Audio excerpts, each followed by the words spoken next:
और अभी आपको बताएं कि पाकिस्तान रेलवे की जानिब से 2 ईद स्पेशल ट्रेन कराची से चलाने का ऐलान हुआ है, जिनमें से एक ईद स्पेशल ट्रेन 1000 मुसाफिरों को लेकर पेशावर के लिए रवाना हो गई। तफसीलात बता रहे हैं हमारे नुमाइंदे फैसल खान।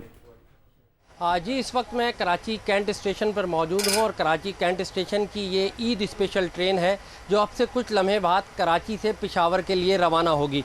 पाकिस्तान रेलवे की जानिब से मुसाफिरों की सहूलत के लिए जो है 2 स्पेशल ईद स्पेशल ट्रेन का अनाउंस किया गया था, जिसमें से आज एक ईद स्पेशल ट्रेन कराची से पेशावर के लिए रवाना हो रही है। तकरीबन 2:30 बजे का इसका वक्त था कि यहाँ से रवाना होगी, ताहम अभी इसमें कुछ ताख़ीर हुई है, लेकिन शहरियों की एक बड़ी तादाद इससे मुस्तफ़ीद हो रही है। हम यहाँ कैंट स्टेशन पहुँचे तो बड़ी तादाद में यहाँ पर जो है मुसाफिरों का रश था, जो अपनों में जो है ईद मनाने के लिए अपने आबाई गाँव, अपने आबाई इलाके के लिए यहाँ पर ईद ट्रेन में सवार होने के लिए पहुँचे हैं। ट्रांसपोर्ट के किराए जो 4000-5000 बस के ज़रिए हो रहे हैं, इसमें इस वक्त 2000 का मिल रहा है, तो ये एक अच्छी चीज़ है। ताहम मिला जुला रुझान नज़र आया लोगों की जानिब से ईद स्पेशल ट्रेन के हवाले से।